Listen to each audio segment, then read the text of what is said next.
Olá, bom dia, gente. Sejam todos muito bem-vindos. A gente está aqui começando mais um encontro, nosso Use Sua Voz. Um encontro que acontece aqui no LinkedIn, sempre para ampliar o nosso repertório, para a gente se informar mais sobre o que está acontecendo aí, sobre parentalidade, liderança, carreira.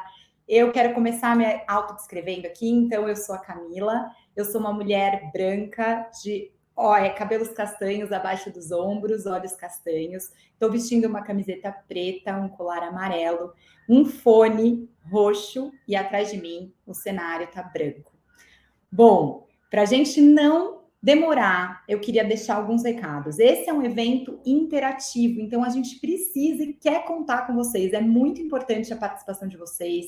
Deixem aqui perguntas, comentários, o que vocês querem saber mais, perguntas para o nosso convidado, que hoje eu não vou poder enrolar para chamar ele para essa conversa, porque a gente tem tanto assunto que a gente estava aqui falando aqui nos bastidores, que se eu demorar para essa conversa, a gente não vai conseguir nem atender a primeira resposta, porque ele vai trazer muita coisa bacana para a gente. Esse papo de hoje vai ficar disponível no YouTube e a gente vai aplicar legenda para que todas as pessoas também consigam acompanhar.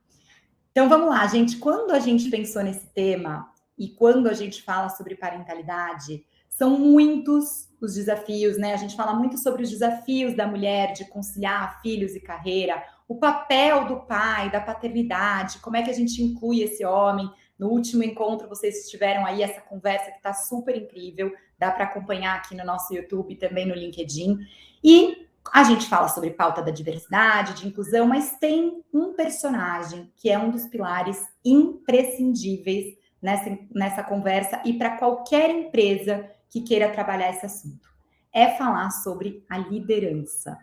Como é que a gente pode cuidar da liderança? Quais são as dores? Se liderança é uma competência, liderança empática existe? Dá para a gente criar uma liderança empática? Dá para a gente treinar líderes?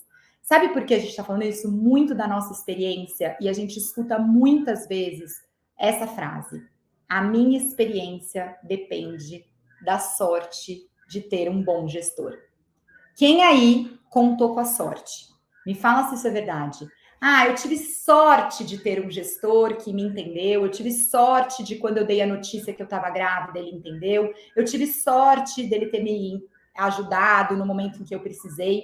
E a gente vai falando muito desse assunto como um lugar de sorte, um lugar que, talvez eu tenha, talvez eu não tenha.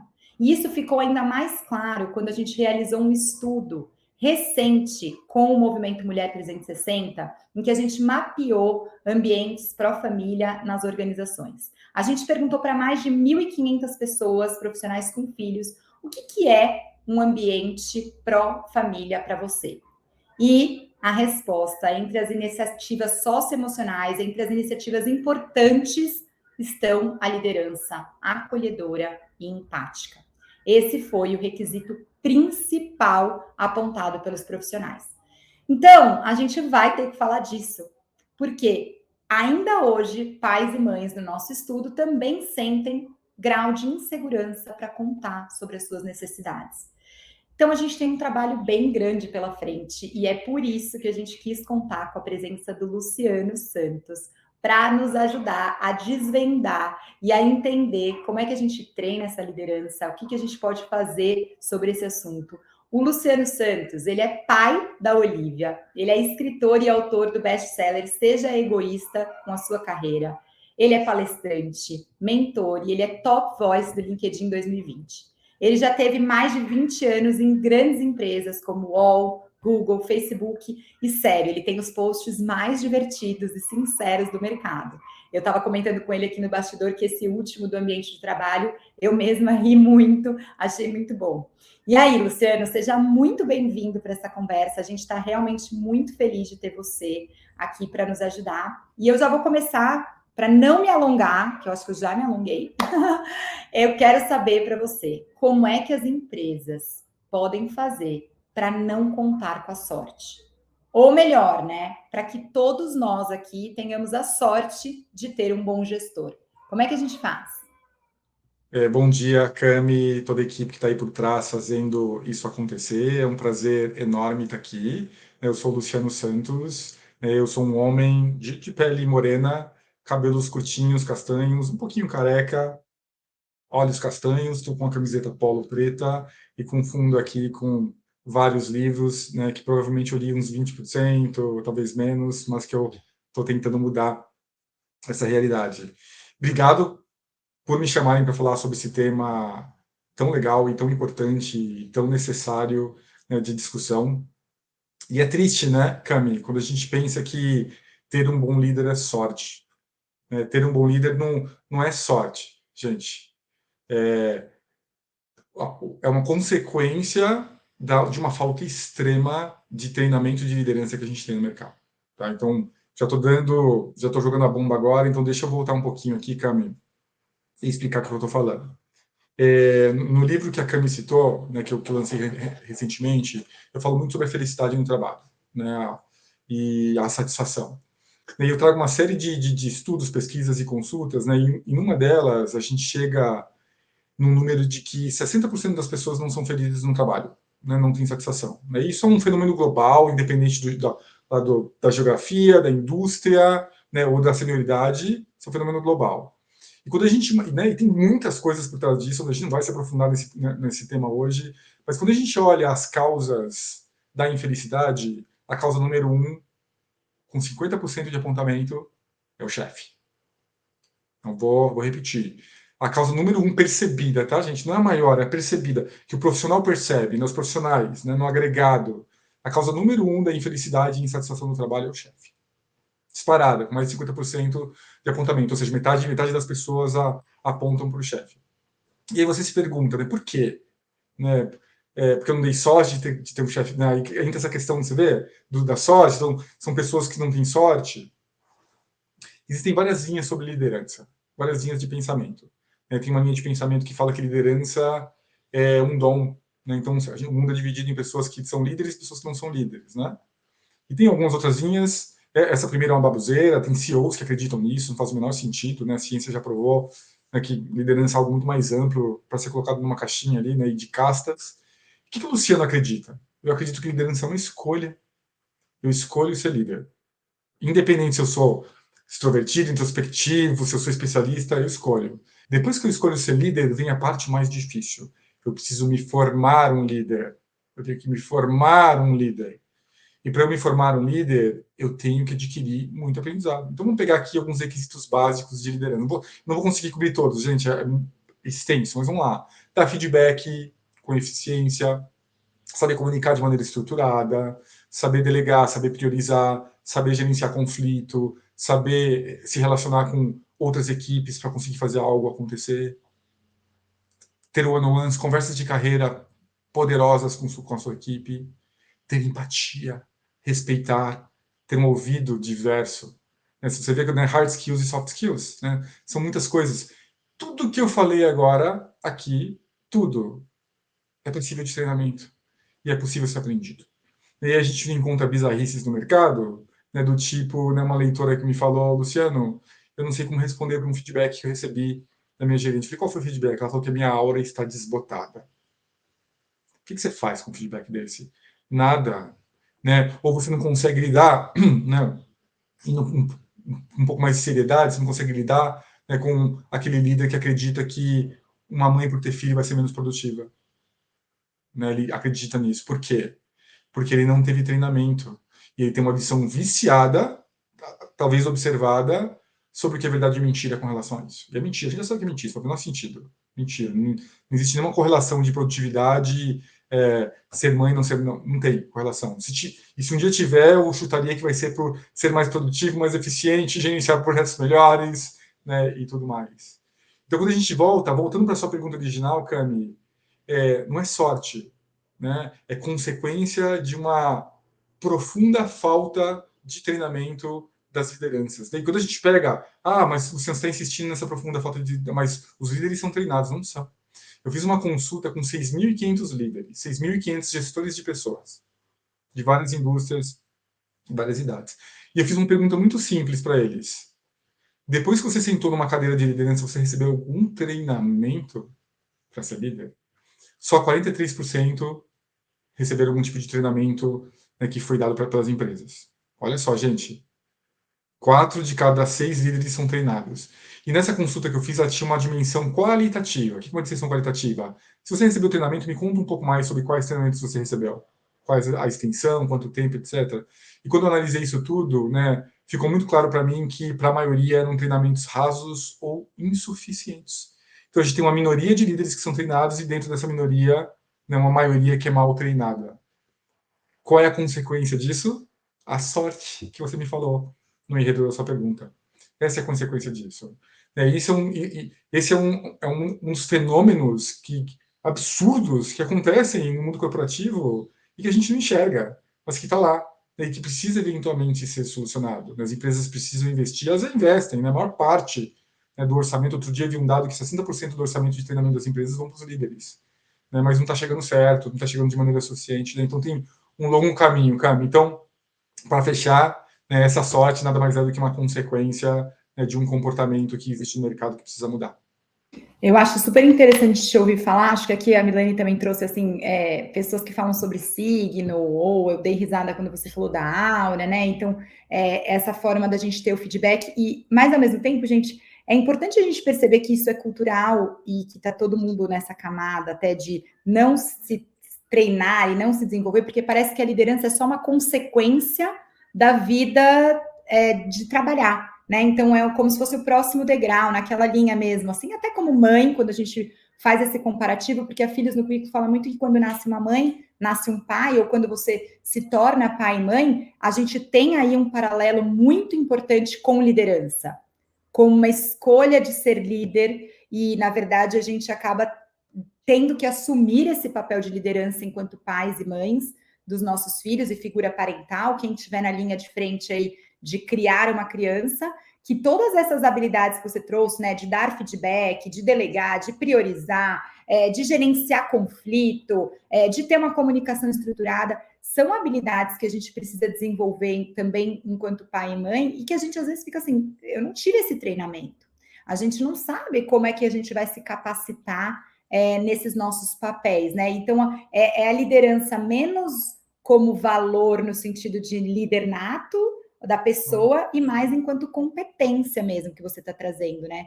Enquanto um atributo, algo que a gente desenvolve, que a gente se capacita para ocupar essa posição. E aí vem também o requisito da empatia, que também vem com essa camada de a pessoa é empática, a pessoa é boazinha, e aí é uma grande mistura entre o que é empática, o que é boazinha, o que é fofinha, né? E quanto que essa palavra também gera esse ruído. O que a gente está falando quando a gente fala sobre treinar uma liderança mais empática? Que isso aparece no nosso estudo como a liderança acolhedora e empática como um dos requisitos das pessoas. O que a gente está falando, Luciano? O que é isso? Será que você consegue dar uns exemplos também da sua experiência do que é isso na prática? Pô, eu vou fazer um desafio e vou trazer uma perspectiva com relação a esse tema. O primeiro desafio é: eu apostaria que a maioria das pessoas que responderam que o meu líder é empático estão interpretando talvez um líder bem treinado, um líder que tem que fazer as funções dele do dia a dia como empatia, né? Um líder que comunica, um líder que dá feedback, um líder que faz one-on-one, né? Um líder que resolve problemas, um líder que está ali do lado a lado no dia, um líder que entende que o papel dele é ser mais um no time e não ser, né, o meu time. Eu até falo, eu evito falar meu time, não é meu time, é o time do qual eu faço parte. O time não é meu, não. Palavras têm poder, é o time do qual eu faço parte. Né, são líderes que entendem isso. Isso não é empatia, tá, Cami? Né, isso é eficiência em liderança. Né, e eu apostaria, tá? Eu não vi a premissa da pesquisa, não vi se vocês deram exemplo, etc.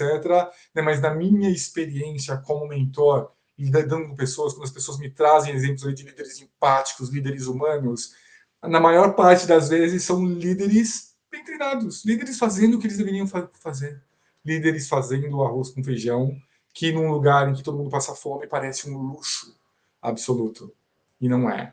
tá? E não é. Então, esse é o primeiro desafio que eu quero deixar. A gente toma muito cuidado, porque quando a gente fala de empatia, a gente vai entrar ali numa seara absurdamente subjetiva, né? Quase filosófica. Né? Poxa, o que é empatia? Né? Principalmente quando o que é empatia no mundo corporativo, né? Se é que ela existe, por aí vai.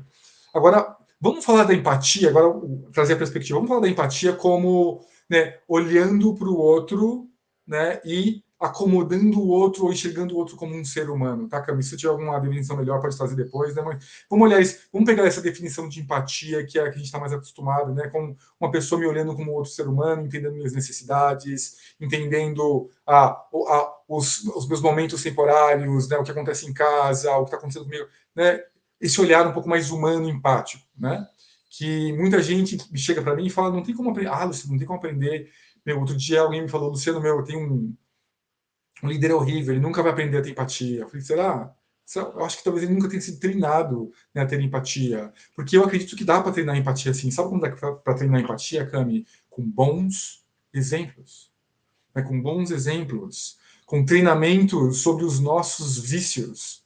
Né? Com treinamento sobre como a gente pode olhar, né, quando uma pessoa chegar para você e falar assim, a minha mãe está doente.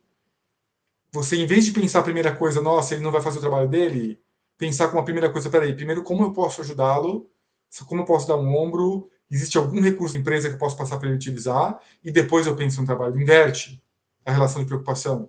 Isso é uma das maneiras de fazer isso. Né? Existem bons treinamentos para a gente quebrar esses nossos vícios. E bons exemplos que eu quero trazer agora. Né? Durante a pandemia, eu tive um exemplo sobre a aprendizado de empatia, que foi para mim um dos mais poderosos que eu já tive até hoje na minha vida. Eu estava no Facebook ainda, eu saí do Facebook faz 2 meses e meio, quase 3, gente. Eu decidi, eu aposentei da vida corporativa e estou só trabalhando com produção de conteúdo, né, que é o que eu gosto de fazer, né, no livro, palestras, etc. Eu adoro pensar sobre o mundo corporativo, mas eu estava lá ainda e a gente teve, bem no comecinho, nos primeiros 2 meses que a gente teve que fechar os escritórios e todo mundo ir para o home office, uma das pessoas que dava suporte para o time do qual eu faço parte, chegou para mim e falou, Luciano, a gente tinha combinado de fazer 2 projetos, só que a gente não vai fazer mais um. Eu falei, nossa, Ju, né, esses projetos eram tão importantes, né, a gente trabalhou tanto tempo na concepção deles, por que a gente não vai mais fazer esse projeto? Luciano, a pessoa que ia tocar um dos projetos tem um filho pequeno, ela está aqui em São Paulo, né, a família toda dela está no Nordeste, ela não tem como contratar o babá, é assim, um bebezinho de dias mesmo. Não tem como a gente fazer isso agora, é temporário. Alguns meses até a gente tentar resolver isso. E eu achei, assim, eu achei essa uma decisão de liderança absolutamente fantástica. Fantástica. Poxa, peraí, né? Isso é, a gente fala tanto de liderança situacional, a gente está num momento de exceção ali, né? E a gente precisa modificar as coisas, né, num período de exceção. E eu falei, Ju, certíssima, ela vai focar no outro projeto, tá certíssimo, concordo com a sua decisão. Eu achei tão legal isso, Cami. Falei, cara, isso não pode ficar só na minha cabeça, eu preciso levar isso para o mundo. Eu postei essa história, né, no LinkedIn, eu postei essa história no LinkedIn, falei, poxa, aconteceu isso, olha que exemplo legal, né? Olha que exemplo de liderança, eu até usei na liderança situacional, que é uma técnica de liderança, tá, gente? Né? Se eu quiser mais informação, a gente joga lá no Google liderança situacional, né, que durante a situação você pode se adequar. Eu falei que são uma liderança excepcional, né? Porque a gente não era uma situação, era exceção, estava no caráter de exceção. E achei muito bonito, postei isso, né, algumas pessoas comentaram, acharam legal. E aí, no domingo, eu estava lendo as minhas mensagens, né, e eu recebi uma mensagem, eu não lembro muito bem do conteúdo, mas eu lembro do título. Te escrevo com um misto de vergonha e de orgulho. E aí era uma mensagem de um VP, né, um diretor bem sênior, era um cargo equivalente a um VP. Ele falou, Luciano, te escrevo com um misto de vergonha e orgulho. Vergonha porque eu tenho 5 diretores que reportam para mim, 2 com filhos pequenos, uma mulher e um homem, e eu sequer pensei em mudar o escopo do trabalho dele temporariamente. E orgulho porque eu já marquei o ano com todos eles na segunda-feira para a gente falar exatamente sobre isso. E aí você fala, não dá para aprender empatia? Não dá para aprender empatia? Lógico que dá. A gente precisa mostrar que isso é aceitável no ambiente de trabalho. A gente precisa trazer exemplos de quando isso aconteceu e quais foram as decisões que a gente tomou. A gente precisa mostrar, né, para todos, principalmente os líderes da empresa, que a gente vai ter situações, a gente vai ter sessões também, que a gente vai ter que se modificar, né, para atender alguns momentos. Esse mesmo caso que aconteceu, que eu trouxe o exemplo de uma mulher, aconteceu com um homem também, num outro time lá. Era a mesma coisa, era um pai presente, né, que é um absurdo em si falar pai presente, né, porque pai pai e mãe, né, os dois, cada um desses 50% ali, né, mas um pai, né, que assumia ali o papel dele, né, como 50% ali da responsabilidade, falou, cara, eu vou ter que diminuir 50% do meu trabalho porque eu preciso revisar com a minha mulher. Né? E não tem nada de excepcional nisso, gente, não tem nada de excepcional nisso. É obrigação de todos nós, mas dificilmente aceito no mercado de trabalho. E aconteceu também. E a gente precisa contar essas histórias, a gente precisa mostrar, né, o que tem que ser feito e como pode ser feito para que as pessoas aprendam a ter um pouco mais de empatia. Né? Isso pode ser replicado para todas as áreas de soft skills, sabe? Como respeitar, como ter um olhar diverso, como escutar tudo. Né? E a gente precisa trazer um pouco mais disso. Então dá sim, gente. Você tinha esse, né, esse conceito de que não é possível aprender algumas coisas, é sim, a gente só precisa se esforçar, trazer bons exemplos e falar mais sobre isso. Eu acho maravilhoso o que você está trazendo e eu queria fazer um disclaimer aqui, assim, porque eu acho que é importante a gente pensar que todos nós, a gente não precisa ser líder para a gente aprender alguma dessas competências. Por que eu estou falando isso? Quando a gente criou, até aqui abrindo um parênteses, né? Hoje eu me tornei líder, porque a empresa em que eu cofundei com a minha sócia, eu não fui treinada para ser líder, eu nem pensava em ser líder nesse contexto. E de repente também a gente precisa, eu gosto muito da sua frase de que a gente faz parte do time e a gente não é o meu time, a gente está formando o time, a gente está criando, a empresa está crescendo. Então, muitas vezes também, gente, nosso papel de autorresponsabilidade dentro das organizações, Luciano, eu acho que é super importante. Mas aquele líder, ele não é empático, né? Ou aquele líder, ele não me falou parabéns quando eu estava grávida, ou não me ajudou. E aí, assim, fazer também uma via de mão dupla, porque é esperado que o líder seja capacitado e, claro, com certeza a gente treina e se desenvolve, mas também não necessariamente na velocidade e na forma como a gente quer enquanto colaborador. Faz sentido o que eu estou falando? Porque às vezes a gente fica na figura do líder como também um álibi, no sentido de que é aquele outra pessoa que tem que fazer tudo para que a minha vida fique bem. Eu não sei Concordo, se faz Cami. sentido para você, porque Faz, eu acho que faz. tem a ver muito também com o que você traz sobre o seja egoísta na sua carreira, com a sua carreira, no sentido de que a gente também precisa fazer parte do time que a gente está. A gente também precisa fazer parte. Então, se você está numa empresa, você é líder e não está se sentindo com o treinamento adequado para isso, como é que você faz para sua empresa trazer esse treinamento? Como é que você fala, olha, eu tenho essa vulnerabilidade, eu não sei dar feedback, eu não sei delegar, eu não sei priorizar, eu entrei, assumi um papel de liderança, eu preciso desse suporte. Bom, e eu, enquanto equipe, como é que eu faço parte desse time? Todos nós somos responsáveis por criar uma cultura melhor dentro do ambiente de trabalho. Cami, isso vale para o líder, isso vale para os analistas, isso vale até para o estagiário. Todos nós somos responsáveis na criação dessa cultura. Né? E a gente tem que tomar muito cuidado, porque é um lugar muito confortável, sabe? Falar, o meu líder não faz isso. Aí o líder falar, eu não sei lidar com essas coisas porque minha empresa nunca me deu um treinamento. Eu não sei fazer isso com a minha carreira porque ninguém nunca me falou nada. Gente, todos nós temos o poder de movimentar e conscientizar as pessoas. Todos nós temos isso. Né? Esses dias mesmo, né, eu tive um exemplo super carinhoso, né? Uma pessoa, até postei, né? Aconteceu várias vezes, na verdade, mas uma pessoa vendo que tinha muito pouco conteúdo da empresa sobre carreira, né, sobre como gerenciar sua própria carreira, etc. Em vez de ele sentar naquele lugar e falar assim, minha empresa não me dá as ferramentas, né? Ou aquela frase que eu odeio, Cami, né? A minha empresa não tem um plano de carreira para mim. Gente, pelo amor de Deus. Quem tem que ter plano de carreira é você, não é a empresa. Você vai ficar 2, 3 anos na empresa, a sua carreira tem 40 anos, tá? Então, se a empresa tiver ferramentas para ajudar com o seu plano, melhor, mas se ela não tiver, né, a responsabilidade é sua. E voltando para a história, o que essa pessoa fez olhando isso? Ela fundou um clube de livro. Ela fundou um clube de livro, ela fez umas vaquinhas, conseguiu, passou o chapéu aqui, ali, acolá, conseguiu um dinheirinho, comprou o livro lá para todo mundo do clube, acho que umas 20 pessoas, para ter uma conversa sobre protagonismo de carreira e me convenceu ainda a gravar um vídeo para mandar para o grupo, né, com o nome dele, o grito de guerra, não sei o que, não sei o que lá. Olha só, olha que cultura que a pessoa está criando. Ele não é líder, ele não é gerente, ele é se eu não me engano, ele é um analista, né? Tem vários casos que aconteceram desse, tá? Tem vários posts que eu já fiz sobre isso, mas esse caso me tocou bastante. Né? Ninguém pediu para ele fazer isso. Ele olhou, ele olhou aquela ausência e falou: poxa, por que a gente não começa um discurso sobre isso?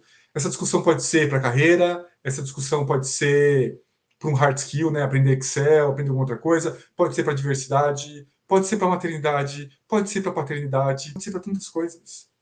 Pode ser para tantas coisas. Todos nós, lógico, isso vai variar muito dependendo da cultura da empresa, né, se aceita ou não aceita, mas todos nós, em algum grau, temos a força de começar a criar essa mudança, sabe? E a gente Perfeito. precisa parar de ficar naquele lugar de alguém vai fazer isso por mim. Alguém vai fazer isso por mim. Alguém vai fazer. Aqui na praça que eu tenho uma praça onde eu moro aqui, né? Eu tenho o privilégio de morar num lugar aqui, né, que tem uma praça na frente, em que eu tenho 2 micro apartamentos, eu uso um para escritório e um para moradia, né? Porque eu não consigo, com um apartamento muito pequeno, eu não consigo trabalhar com a minha filha lá. Eu tenho esse privilégio. Na praça aqui da frente, ela tem umas demarcações de árvores, né? Sabe que daquele tipo um canteirinho e umas árvores morreram. Uma foi atropelada, né? A outra morreu, queimou fogo de um fio. Ninguém plantava uma árvore ali de volta. Sabe o que eu fiz? Eu pesquisei e falei, cara, quais são as melhores árvores aqui para a região? Mata Atlântica. Ah, pode ser amora, pode ser pitanga. Eu fui lá, como que eu faço as mudinhas disso? Fiz as mudas, cresci a bichinha, um ano crescendo, plantei. Tem 4 árvores do Luciano ali, lá. Eu vou esperar a prefeitura fazer ali. Falei, não, tá ali o espaço já, né, já foi medido, é saudável fazer isso, fui lá e plantei, sabe? Então a gente precisa ter um pouco mais de proatividade em gerar essas mudanças positivas que a gente espera do ambiente. Né? Esperar a prefeitura fazer, esperar meu chefe trazer, esperar a empresa implementar um curso, talvez nunca aconteça. A gente precisa ser uma voz que começa pelo exemplo, talvez, e depois para pedir. Faz um curso disso, faz um curso daquilo, as pessoas querem isso, querem aquilo. Vocês ficariam Perfeito. impressionados com a capacidade que vocês têm de moldar o ambiente. Eu acho exatamente assim, nós somos influencers, né? Então, assim, nós influenciamos o ambiente que a gente está e o ambiente é feito de pessoas. Então, às vezes a gente fala, ah, mas aquela empresa não tem política de parentalidade, ah, aquela empresa não tem processos de saída e de retorno, ah, a empresa não tem como dar a notícia, a empresa não tem. E o que a gente vê enquanto filhos no currículo? Organização das pessoas que estão na empresa, começam a criar os seus grupos, começam a buscar alternativas. Também na maior linha, entendendo que empatia, até a Nádia trouxe aqui a definição da Brené Brown, que empatia é se conectar com essas emoções que sustentam uma experiência, também é uma via de mão dupla. Então, entender que o seu líder e a gestão também é um ser humano que tem dores, que tem desafios, que tem vulnerabilidades, que tem fraquezas e que não tem todas as competências que você espera. Então, às vezes, também a via de mão dupla é no sentido de que líderes, e aí até fazendo aqui uma ressalva, Filhos no Currículo ajuda a liderança, e a gente tem um e-book que a gente fez agora para as pessoas, a gente vai colocar aqui o QR Code para vocês, quem quiser ajudar a sua liderança, mandar esse informativo no sentido de dar suporte para que como a liderança incentive a paternidade, como a liderança dê bons exemplos. Então, a ideia é assim, como a gente também se inclui nessas conversas. E a gente também percebe, ah, mas o meu líder não é empático. Tá, e como está a minha empatia e como está a minha postura também no time. Mas para a gente ficar aqui na nossa pauta de liderança e te pedir alguns exemplos que você possa dar concretos, assim, da sua experiência dessa jornada de parentalidade. Eu sei que você convive e recebe a sua audiência, você estava contando para a gente, de muitas mulheres que trazem esse dilema e que trazem essa questão. Aqui a gente recebeu alguns comentários da Patrícia e da Verônica, em que elas são. A Patrícia trouxe que é mãe solo de autista, então ela não quer ser chamada de guerreira, mas ela quer a possibilidade de lidar com essa guerra diária. Verônica também dividiu aqui que queria um break nessas batalhas diárias e nessa guerra.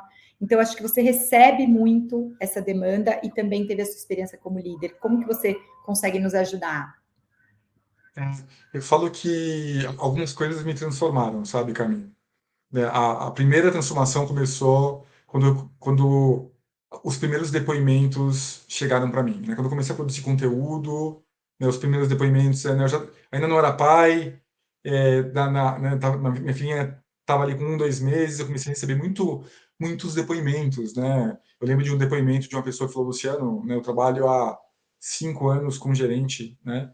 E eu falei que estava grávida, assim, uma palavra de parabéns, nossa, que legal, a família está crescendo, é menino ou menina, vocês estão felizes com a notícia, né?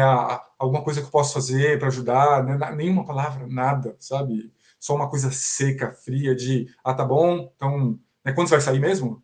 Sabe? Poxa, provavelmente um líder, o que ele priorizou ali na cabeça dele? Às vezes não é nem uma pessoa. Olha, veja bem, gente, às vezes não é nem uma pessoa. Às vezes o que ele priorizou ali na cabeça dele? Opa, trabalho. Né? A minha função é lidar com trabalho. Ele não consegue enxergar que existe ali uma hierarquia que pode ser diferente das coisas. Espera aí, a minha primeira função vai ser acolher. Acolher, parabenizar, né? Somos pessoas, trabalhamos no mesmo ambiente, nos conhecemos há 5 anos, e depois eu vou pensar sobre trabalho. Depois eu vou pensar o que vai acontecer. Depois eu vou pensar. Até porque, né, gente? Parece que, né, a mulher fica grávida, vai parar de trabalhar daqui a 10 dias, né? São longos 9 meses, gente. Né? 8, 9 meses, né? Vai continuar. Tem muito tempo para planejamento, tem muito tempo para pensar nessas outras coisas depois, né? E ali começou a minha primeira parte da transformação. E eu recebo muitos depoimentos, gente. Eu já recebi, né, depoimentos horríveis, né? No livro eu trago uma história, né, de uma personagem real que chegou para o diretor dela. Ela era uma gerente, falou: olha, estou pensando em engravidar. Ela era braço direito do gerente, Carmen dela. Estou pensando em engravidar. E o cara mandou ela embora. O cara chegou para ela uma semana depois e falou: olha, seus planos pessoais são incompatíveis com os planos da empresa. Essa frase. Mandou ela embora. Acontece. Algumas semanas uma pessoa me escreveu e falou: Luciano, eu falei que estava grávida para o meu gerente, o gerente virou e falou: isso não estava no planejamento. Você me pegou de surpresa, não gostei, e a gente vai resolver isso na nossa avaliação de performance daqui a 2 meses. Tudo errado, tudo errado, tudo errado. E a minha segunda parte da transformação começou quando eu fui pai. Né? Eu fui pai. Eu tenho muito orgulho de falar que eu sou um pai. Né? Eu tenho, né, eu sou separado da mãe dela, né, e a gente tem guarda alternada, né? Para quem não sabe, né, a minha filha vive comigo metade do tempo da vida dela, né? Então ela fica comigo segundas, quartas, sexta, sábado, domingo, sim, não, né? Muito detalhe, eu sei, né? Mas fica comigo, né? E eu sou tão responsável pelas coisas dela quanto a mãe. Vacinação, escola. Eu não vou te dizer que a gente tem atributos diferentes, ela é melhor em algumas coisas, eu sou melhor em outras, né? Mas a gente sempre tenta criar ali uma atmosfera de divisão das tarefas, sabe? De tudo. Né? Porque somos dois pais, a gente está muito bem, a gente cuida da nossa filha, e os dois têm uma carreira. Então os dois têm também suas dificuldades, né? Maternidade, paternidade tem sim seus momentos de uhul, né? Aquela febrinha 3 da manhã, tem que trabalhar no outro dia, né? Tem essas coisas, né? Mas a gente. E ali eu comecei a ter a minha segunda parte da minha transformação, Cami, que é olhar para isso e falar: uau! Eu lembro a primeira vez que minha filha ela teve um combo, que foi uma otite e uma bronquiolite. Quem é pai e mãe sabe do que eu estou falando. Né? Foi no dia que eu ia voltar para o trabalho. Eu tive o privilégio de ter 4 meses de licença paternidade. Né? Foi no dia que eu ia voltar para o trabalho. Já começou com uma otite, uma bronquiolite, com febre de madrugada, né, em hospital, e eu ter que trabalhar, né, tendo dormido 2 horas. Né, e ali eu falei: meu Deus do céu. E essa carga toda é jogada no colo das mães há séculos. Que desgraceira. Como é que vocês mulheres gostam dos homens ainda? Me fala. Né? Que coisa errada. E desde então, sabe, depois dessas minhas transformações já está acontecendo ainda, tá? Porque eu tenho vícios, eu tenho coisas que às vezes nem enxergo, gente. Não dá. Eu tenho uma estrutura de sociedade que me criou, que para quebrar isso tudo leva tempo, né? Então, assim, eu tento ser muito exemplo. Assim, eu lembro, eu já tive muitas mães que trabalharam comigo, mas eu lembro a primeira vez que uma pessoa ficou grávida, né, na equipe do qual eu fazia parte, eu lembro. Né, e a primeira vez que a pessoa ficou grávida, né, isso há uns 6 anos, 5 anos, né, a primeira coisa que eu fiz, né, era reportava para uma gerente do time que eu fazia parte. Né. Eu cheguei para a gerente e falei: pergunta para ela se tudo bem eu conversar com ela sobre isso. Que a gerente que me contou, né? Falou: tudo bem, eu marquei um café com ela, eu falei: ideia, eu só quero te dizer algumas coisas. Eu estou muito feliz com seu bebê, espero que ele venha com muito saída, espero que vocês estejam felizes também. A gente tem um monte de recursos aqui na empresa, e tem mesmo, né? Era no Facebook isso, um monte de recursos aqui na empresa para mamães, use e abuse, né, desses recursos, né? E eu quero te garantir que quando você voltar, todos nós e o seu emprego vai estar aqui te esperando sem nada ter mudado. Você pode ficar tranquila, tá? E assim, Por quê? Porque eu sei o que a ausência de falar aquelas coisas causa. Você percebe? Não é porque eu tô querendo ser bonzinho, não, nada disso. É porque eu sei o que a ausência daquelas coisas causam. Eu sei. Então eu quis garantir para ela. E isso é uma boa prática dos meus times. Alguém ficava grávida, fala assim, tem uma conversa com ela, fala que você está feliz, fala dos recursos e fala que tá tudo bem. Tá tudo bem. E que se tiver alguma dúvida para perguntar. É E a gente maravilhoso precisa incentivar. escutar. Precisa incentivar os líderes a fazerem isso. Sim, porque o momento da notícia, e aí eu tive numa empresa semana passada e a pergunta foi justamente sobre esse momento. Porque a jornada da parentalidade é uma jornada infinita, né? Então a gente entra nela, mas a gente não tem dia para acabar. A gente também não sabe quando ela começa, nem que dia que a gente vai ter, nem às vezes você está numa espera de adoção, ou quando vai ser o parto, enfim. Então, a verdade é uma falta de controle total que é a vida, né? Na verdade, a vida é quem manda na gente. Então, a jornada da parentalidade, ela é esse jogo infinito aí, que a gente não tem quando começa nem quando termina. Mas a verdade é que tem alguns momentos que são bem sensíveis, que são, por exemplo, esse momento da notícia. E veio esse momento da notícia que é permeado por insegurança, por uma ansiedade, por um medo. E a pergunta, quando veio para mim na empresa na outra semana, foi: como dar essa notícia? E uma reflexão que eu quero trazer aqui para quem está ouvindo a gente também é: como é essa notícia para você? Porque se essa é uma notícia feliz para você, ela tem que ser contada com felicidade. É a minha opinião e é o que a gente incentiva. Porque diferente do nosso posicionamento, é a mesma coisa para uma entrevista. Se o seu filho, você percebe que ele é um valor que tem que estar no teu currículo, porque a gente acredita nisso, que a gente desenvolve habilidades que vão para o nosso currículo, na hora que eu for entrevistada, eu vou trazer o meu filho como um valor para mim, e não como um problema, né? Ao mesmo tempo que, quando eu for dar notícia de uma gestação, que obviamente cada pessoa tem uma experiência, então às vezes você está no susto, às vezes não foi planejada, você não queria, tem um monte de implicações, mas se essa notícia é uma notícia que era o que você queria ou estava aberta a isso acontecer, é assim que você tem que chegar nessa conversa também, né? Como uma notícia positiva, como uma notícia que naquele momento que você entendeu que é a hora de dar, porque você entendeu que é com 3 meses, com uma semana, quanto tempo você quiser, como eu vou dar essa notícia. Assim como o líder que você trouxe aqui bem praticamente, receber essa notícia da forma como essa pessoa está te trazendo. Né? Então, se a pessoa está super com medo, olha, eu tomei um susto, tá? Como é isso? Como chega isso para você? Né? Como que você precisa aqui? Como que a empresa tem os recursos? E aí eu acho que uma coisa que você trouxe muito importante da sua experiência é a licença parental. A gente tem batido nessa tecla, porque faz sim muita diferença nas experiências, né? Então acho que é legal você trazer os 4 meses fora. Acho que trazem para você aí uma reflexão sobre isso, não traz? Super, né? E é um privilégio, né? Então, só comentando sobre o que você falou, Carmen, sim, né? A maneira como a gente projeta energia no mundo volta, né? Então, é muito importante que a gente, né, sempre projete uma energia, né, muito positiva, a maneira que você conta, não é? Não importa, a gente não pode controlar como o ser humano que está ali do outro lado vai reagir, certo? Mas a gente pode controlar a nossa própria vida. Então, traga sempre isso como algo positivo, e se não for algo positivo, é papel do líder também saber acolher isso, sabe? Saber, né, lidar com isso, né? Então, eu gostei muito, né, do que você trouxe agora. Mas falando sobre a minha experiência, eu escrevi bastante sobre isso, inclusive, sabe? Para mim foi incrível, foi incrível. Para mim eu me senti altamente privilegiado. A primeira coisa, né, um privilégio, porque de novo, né, eu tenho 45 anos, gente. Eu tenho 45 anos. A minha realidade é a licença paternidade de quê? 3 dias úteis, que é na lei? 5, né? Essa é a minha realidade, né? Essa é a minha realidade, gente, né? 5 dias úteis. Só que eu tive, né, alguns privilégios, e um deles é trabalhar em uma indústria, né, que está um pouco à frente em algumas coisas, né, e uma delas é a licença parental, né? E a licença parental eu tive, a minha filha nasceu quando eu já estava trabalhando no Facebook, eu trabalhei 6 anos lá, né, e eu tive 4 meses de licença parental, né, de licença paternidade.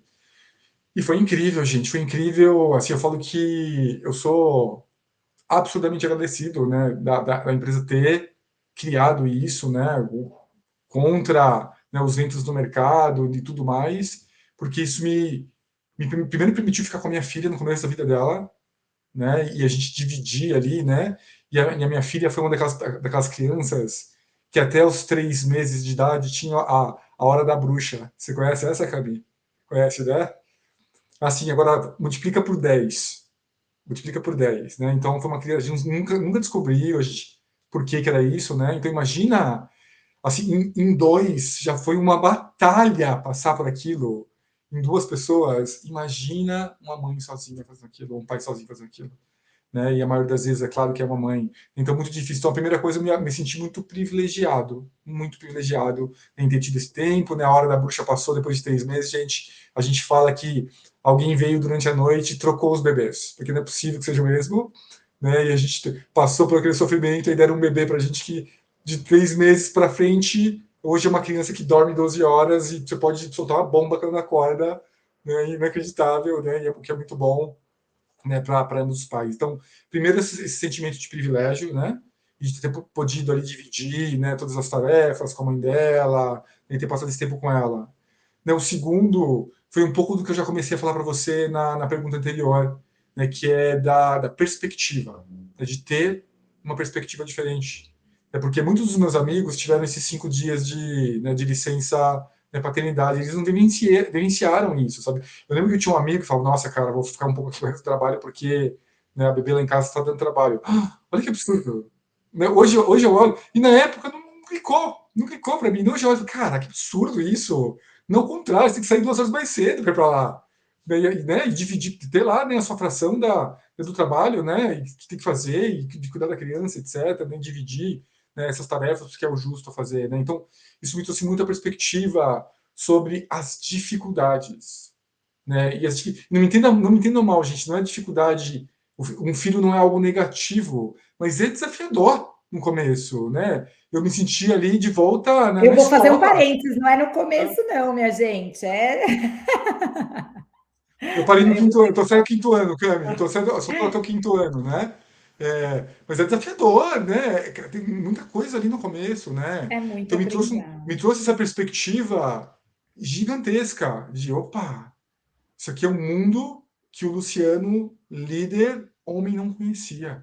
Não E eu acho conhecia. que essa contribuição da Olivia aí na sua vida também, com certeza, impacta, enquanto líder, as suas atribuições e a sua competência de liderança, né? Super, super, né? E é uma jornada, né? Então, encerrando, então, ter tido isso, sabe, me trouxe um lugar de observação para poder relatar e narrar isso depois, né? Esse lugar de observação, ele me trouxe, né, uma empatia revigorada, né, para poder criar o máximo possível, né, tornar esse processo melhor para todos, né? E sim, né, já entrando nesse ponto que você trouxe agora, Cami, né, me tornou um outro líder, né? As pessoas que acham que uma criança não transforma um profissional estão absolutamente enganadas. Inconsciente, de alguma maneira vai transformar. Né? E me transformou assim, né? Me transformou num líder muito mais paciente, me tornou um líder muito mais observador, né? Um líder muito mais empático e um líder que observa até, às vezes observa até coisas da minha filha, sabe, que se aplicam para todos. Né, Camille? Outro dia, né, a minha filha Dora Aventureira, sabe Dora Aventureira? Tem uma coisa que ela fala que direto lá pro Bottas, né, que é um personagem, que é um macaco, desistir jamais, né? Tem lá é uma das frases de efeito que ela tem, né? E eu lembro uma vez que eu estava com a minha filha, né, em casa eu tinha que fazer uma coisa, não estava conseguindo fazer, não estou conseguindo fazer, não estou conseguindo fazer isso aqui, não sei o que lá. Ela do nada vira para mim, pausa o desenho e fala: "Papai, desistir jamais, desistir jamais". Eu falei: "Cara, que incrível, que incrível". É verdade, né? A gente precisa ter resiliência, né? Ela revigorou a minha resiliência naquele momento. Falei, não, pausa isso aqui, não vou desistir não, depois eu pego isso e faço. Daí depois eu acabei resolvendo o que eu precisava resolver, e resolvi, né? Minha filha ela tem muito uma coisa do, né? Ela cai, ela escutou isso no desenho também, né? Cai. Em vez dela chorar, ela vira para mim, né? E espalha de ia olhar para mim e falar: "Caiu, levanta, né, papai? Caiu, levanta, né?" Falei: "Caiu, levanta. Caiu, levanta e vamos lá agora", né? Isso, lógico, os exemplos bobos, gente, mas tem várias outras coisas. Resiliência, paciência, né? Outras técnicas de pessoa, várias coisas que passam com a minha filha, se passam com a minha filha, que eu vejo que se integraram ao meu eu líder, se integraram ao meu eu, alguns conscientes e alguns inconscientes. E vai ser assim para sempre, Camila. É isso, nessas pequenezas aí que a gente sempre fala que é nessa simplicidade, nos eventos cotidianos e no exercício da gente ser pai, mãe e cuidador de uma criança que a gente aprende todos os dias se a gente tiver esse olhar atento para perceber que a gente está todo dia aprendendo nessa jornada, né? Então, eu também já quero deixar o convite para vocês fazerem o download aí do nosso material de e-book para lideranças acolhedoras e pró-paternidade, porque a gente está no mês de agosto, é um mês que sempre é importante a gente reforçar que pai é pai mesmo, né? Então a gente não precisa de adjetivos. Então, assim, eu sempre vou honrar o meu pai aqui. A minha mãe faleceu, Luciano, quando eu tinha 4 anos de idade, e minha figura principal é o meu pai, o meu cuidador de afeto. Então, nem passava pela minha cabeça que 6 milhões de crianças quase no Brasil não têm os pais no RG. Então, gente, aproveitem mesmo para levar esse assunto para as organizações e para a gente aproveitar aqui no mês de agosto. Aí, às vezes, a empresa separou um tempo para falar desse assunto, mas fala, mas não é só na data comemorativa. Claro que não, mas a gente tem que usufruir desse momento para a gente pôr a pauta de pé. Então, gente, não deixem de fazer isso. E aí, mudando um pouquinho para a gente tem 10 minutos, e aí, claro que eu vou ter que muito abusar do seja egoísta com a sua carreira, né? Eu acho que eu quero saber o que isso significa. Eu quero entender um pouco desse conceito e também eu vi essa semana um vídeo da Isabela Camargo, que a gente adora, ela está no nosso podcast também, e ela falou sobre a saída, inclusive da música da Beyoncé, não sei se vocês chegaram a ver esse vídeo, que a música da Beyoncé é uma música que está fazendo parte desse movimento de pessoas pedindo demissão e indo embora das suas empresas e mudando por não querer, reivindicando aí uma cultura nova nesse sentido. Então, no Brasil, em junho, segundo o CAGED, essa é a informação que a Isabela trouxe, 6 milhões de pessoas pediram demissão no Brasil. E nos Estados Unidos, isso está acontecendo 4 milhões de pessoas pedindo demissão por mês. Então, a gente está vendo aí um movimento de uma grande... Essa pandemia, acho que acelerou sem precedentes também essa transformação, né, nas relações profissionais. E o que as empresas, então, podem fazer? E o que a gente faz com a nossa carreira? O que a gente ajuda, Luciano? Inclusive, vou começar por essa, tá? Depois eu falo do Seja Egoísta com a sua carreira. Vamos falar sobre a grande renúncia. Eu sei de que post que você está falando da Isa. A Isa me marcou nesse post. Eu conheço bem a Isa, a gente troca umas figurinhas, adoro a Isa, ó, mora no meu coração. Ela tem uma história de vida incrível, inspiradora. E tem muito conteúdo, tá, gente? Assim, para quem tem mais curiosidade, pesquise um pouco a respeito, né? Esse é um movimento que começou lá nos Estados Unidos, aí a gente está enxergando, né, um pedaço aqui. Eu quero fazer já um primeiro aviso, tá? Né, o primeiro aviso é para a nossa realidade do Brasil, né? Então, é lógico que existe um contexto atrás disso, né? Temos, acho que, 12 ou 13 milhões de desempregados. Nem todo mundo tem né, o privilégio de fazer essa grande renúncia, mas algumas pessoas têm. E o que está acontecendo? As pessoas elas estão desistindo de alguns empregos, né, e de alguns cargos, principalmente pelo salário. Principalmente pelo salário. Salário, falta de benefícios, falta de condições, por aí vai, mas principalmente no salário. Isso começou muito com a exploração, né, o salário mínimo nos Estados Unidos, depreciado pela inflação, né, então, muito pelo salário. E a minha interpretação disso tudo, Cami, qual é? Eu falo que cada vez mais e mais as pessoas estão acordando para a seguinte realidade: a relação do trabalho ela tem que ser uma relação de parceria e não de exploração ou subordinação. Vou repetir. A relação do trabalho tem que ser uma relação de parceria, não de exploração e não de subordinação. E a gente está vendo muito isso no mercado, né? Exploração, salários miseráveis, condições insalubres, né? Outro dia eu vi um depoimento de um profissional de revisão e edição de textos com 15 anos, formado na USP, fala inglês, né? Ele participou de um processo, né, que além de tudo isso que ele tinha, a experiência, ainda pedia Photoshop, CorelDRAW, queria pagar R$ 1.600 PJ. Isso é uma exploração. E ele falou: esse trabalho eu não faço, prefiro não fazer nada. Olha só, Eu prefiro não fazer nada do que fazer esse trabalho, né? E as pessoas estão acordando cada vez mais para isso, né? Que não, a gente tem que dar um basta nessas relações de exploração, de total subordinação e voltar a olhar para o trabalho como uma parceria. E que parceria que é essa? É uma parceria em que a empresa me dá um sustento que vem através de salário e benefícios e eu dou meu talento e o meu tempo para a empresa e ambos ganham. A gente coexiste nesse ganha-ganha. Tem que ser. Né? E essa é a minha interpretação. Acho que as pessoas cada vez mais estão acordando para isso. E quem tem o privilégio, Cami, até aqueles que estão no limite desse privilégio, estão começando a falar: eu não aceito. Eu não aceito fazer isso. Então a gente viu muito isso forte nos Estados Unidos, lá com as grandes redes, né, que pagavam ali aquele que é o que chama de minimum wage, né, que é o salário mínimo, né, ficaram sem mão de obra, né, estão com dificuldade de contratar e algumas foram forçadas a aumentar, etc. Né, e a gente precisa desse equilíbrio de força, né? Mas a parte um pouco mais triste do Brasil é esse desemprego endêmico, esse Acho desemprego super enorme que a gente tem, importante né? Que acaba o você quê? Que fazer acontece? esse contexto. Aumenta a exploração, né? E a gente está vendo isso através do que eles chamam de pejotização, né? Que é Sim. esses salários miseráveis NPJ, né? Outro dia também eu vi um que, né, você tinha que ter internet de toda velocidade, um computador com mínimo de chip lá, não sei o que lá, dar duplo mortal carpado, né? E ainda ganhar R$ 1.400, gente.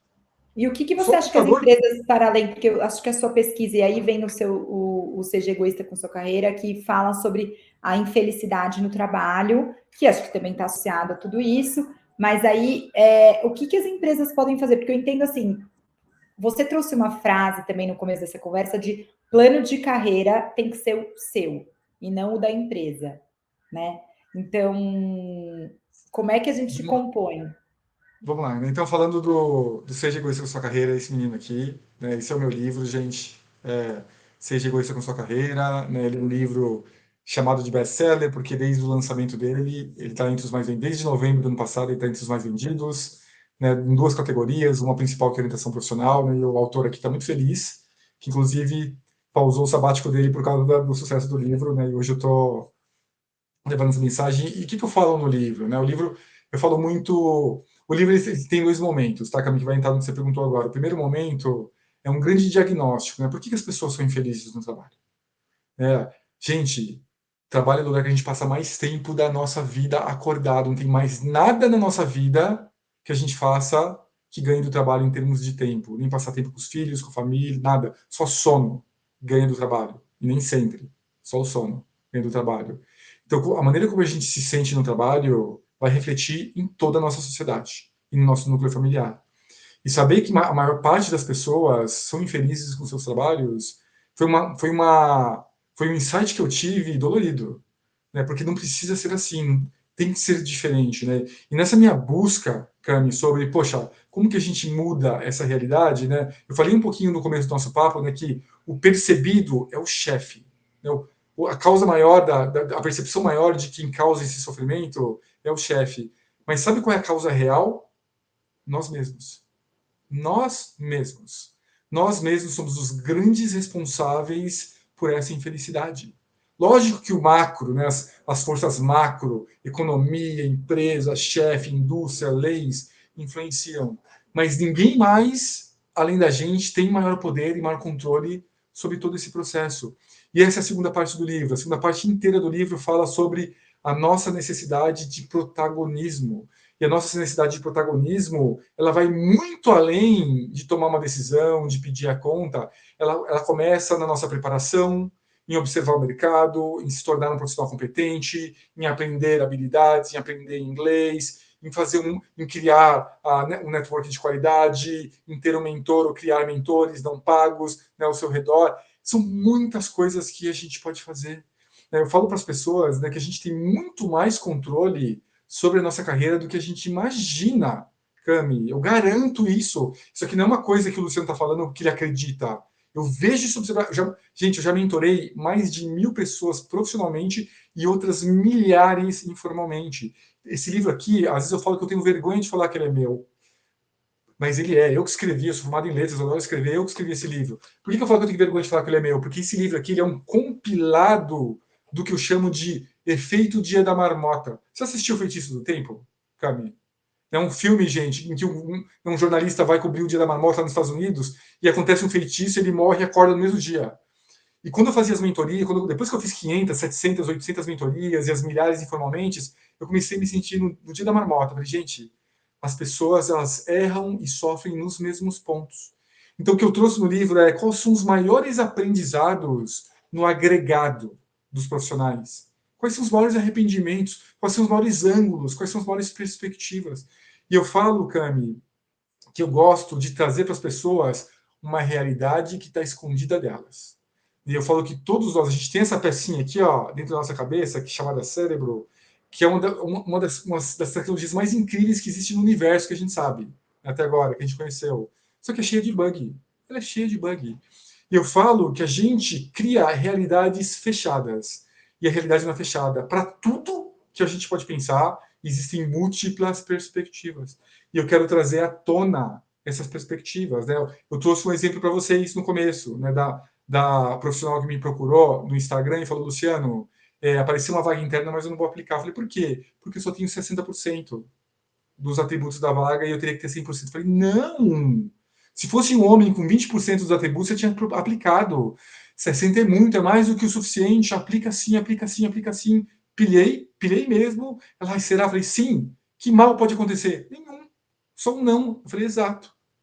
Ela foi lá, aplicou. 2, 3 semanas depois, Luciano, eu passei na vaga. E qual era a realidade que estava escondida dela? Ela acreditava que a única maneira dela aplicar para uma vaga era ter 100%.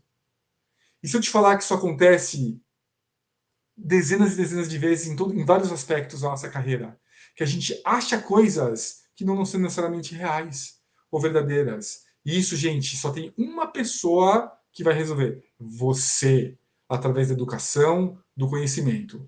O que eu trago no livro não é uma receita pronta, não é uma fórmula do sucesso. Eu não sou guru e se me chamar de guru eu fico bravo. O que eu trago no livro, inclusive eu brinco, é uma série de ingredientes para você fazer o seu próprio prato. Alguns você vai aproveitar, outros você vai jogar fora, tem tempero que você gosta, tempero que você não gosta. Você vai fazer o seu prato, nenhum prato vai ser servido totalmente para você. E você vai ter que pôr a mão na massa para fazer isso acontecer. Maravilhoso, gente. Ó, a Milene já falou que é maravilhoso, a Keila falou que é maravilhoso, eu já quero o meu. Eu acho que assim, Luciano, eu não sei nem como te agradecer. Queria ver se você tem algum recado final. Acho que assim, a gente passou por vários assuntos, cada assunto que a gente passou poderia ficar 1 hora. Então, assim, eu queria de novo reforçar. Levem esse assunto para a empresa de vocês, se organizem, vamos fazer esses influencers aqui, a gente mudar mesmo esse cenário. Aos poucos e vamos juntos aqui, podem contar com a gente quer a avaliação de vocês.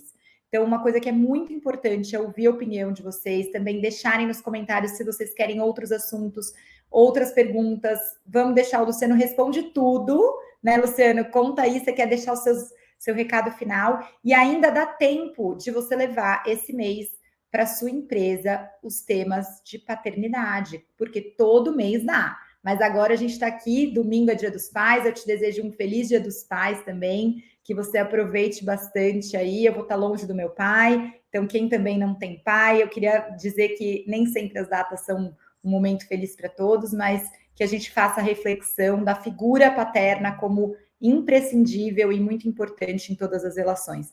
Então, eu te agradeço e deixo você me contar quais são os seus recados finais e acompanhe o Luciano, gente, obviamente, porque são os melhores posts aí para você dar uma risada também. Só um pensamento, acho que já comecei ali o fechamento na minha última fala. É só um pensamento, gente, clichêzaço, né, mas extremamente importante, muito baseado no que a gente falou aqui, né? Crie a mudança que você quer, né? Seja a mudança que você quer no mundo, né? Acho que o Gandhi falava isso. Crie a mudança que você quer na sua empresa, crie a mudança que você quer no seu ambiente. E essa mudança só vai acontecer se alguém começar. Não pense que você não é responsável por começar essa mudança, porque todos nós somos. E não dá depois para reclamar que nada está mudando se nada a gente faz. Quem quiser me seguir aí nas redes sociais, né, com as minhas loucuras diárias, está aqui, é Luciano Responde, no Instagram, né, @Luciano Responde, Luciano Santos lá no LinkedIn. Foi um prazer estar aqui, Cami. Adorei nosso papo. Espero que eu possa ter contribuído um pouco mais aí nesse assunto tão importante. Foi maravilhoso. Eu que te agradeço mais uma vez pela sua hora. E agora eu sei que você está aí, abriu essa exceção aí na sua agenda para fazer esse último momento com a gente. Então, obrigada que você tenha esse tempo aí para você também se trazer mais e mais conteúdos para a gente, tá bom? Muito obrigada. Feliz Dia dos Pais, gente. Obrigada a todo mundo que está aqui com a gente. Até o próximo Use Sua Voz. E aí já acompanha a gente também nas redes sociais, que logo a gente divulga o próximo tema, tá bom? Um beijo e até a próxima. Obrigada, gente.